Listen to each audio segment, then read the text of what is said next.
This is the Days I Channeling and a reading for the 12th of July.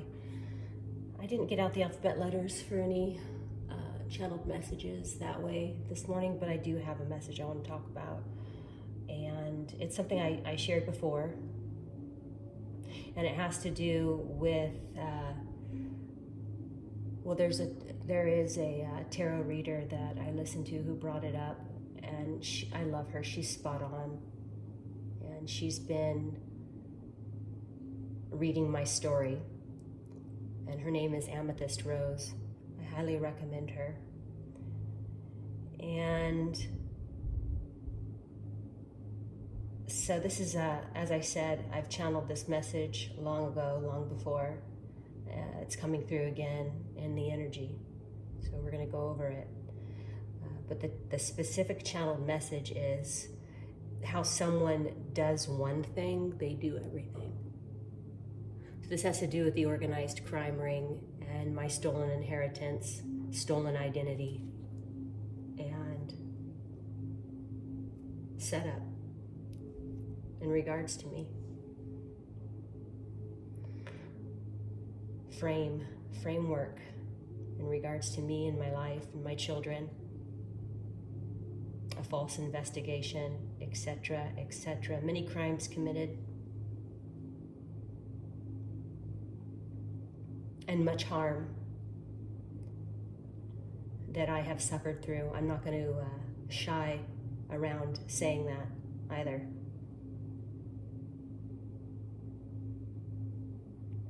So how someone does one thing, they do everything. So I want these people that are involved to think about the one that you sent in to play both sides in regards to me. How someone does one thing, they do everything. The girls and I watched Harry Potter 7, part 1 and 2 yesterday. Harry was gifted a golden snitch. This energy, they want to stay golden. Out of jail, the golden boy, the good guy. No. The all-seeing eye of God sees you. No, you're just as guilty as everyone else. FOX. No honor amongst thieves, and especially one that tries to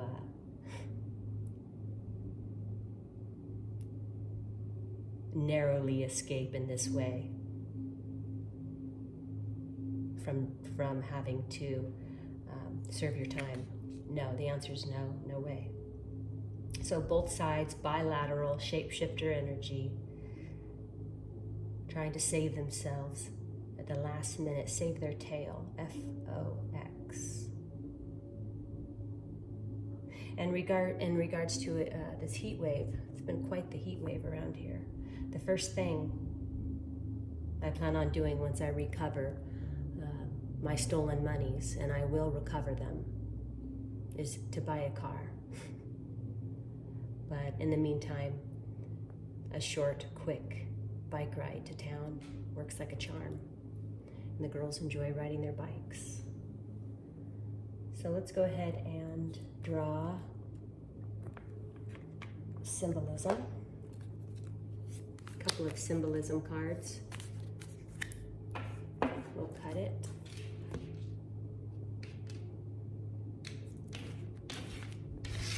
And then from the bottom,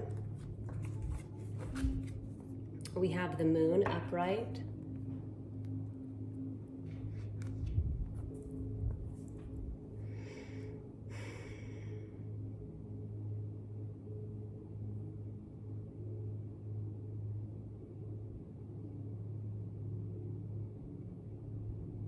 So there's even amounts of light and shadow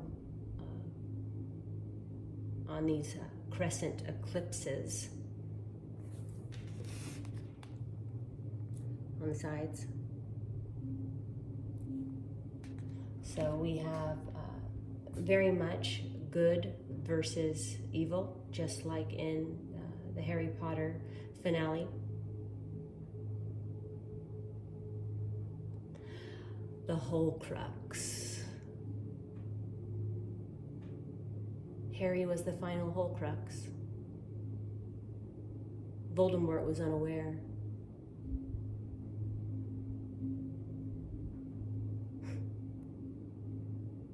There's something there for you to intuit. I know I have. But Harry was chosen, and he also was given the choice because of his place. When he arrived at the crossroads of heaven, of staying or boarding the train or coming back to life here on earth. And he returned. Now Voldemort did not have that choice, and for good reason. So his fatal error Voldemort made was killing Harry. What you do to another, you do to yourself. And so, anyway, all of this coming out with the moon. We have energies that are sick now.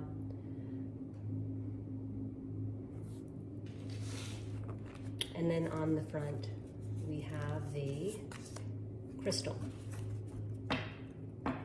The name crystal also, the crystal. It's a crystal cluster.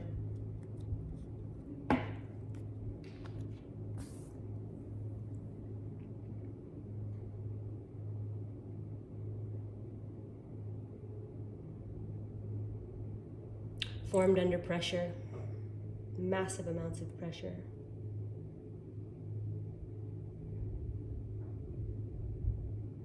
So definitely just getting that.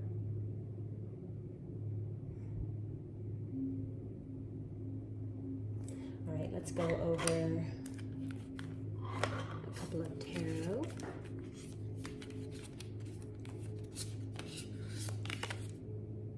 The Ten of Swords, the Bearded Vulture. This is the truth. All the tens in tarot for me are truth cards. It's a total ending, and that's the truth.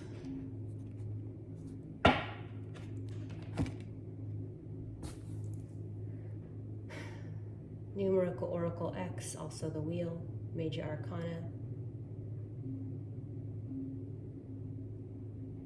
This energy has a beard, and they're a vulture. The Death Eaters in Harry Potter 7, part 1 and 2 as well. Channeling them. Voldemort's crew, the Death Eaters. There you go.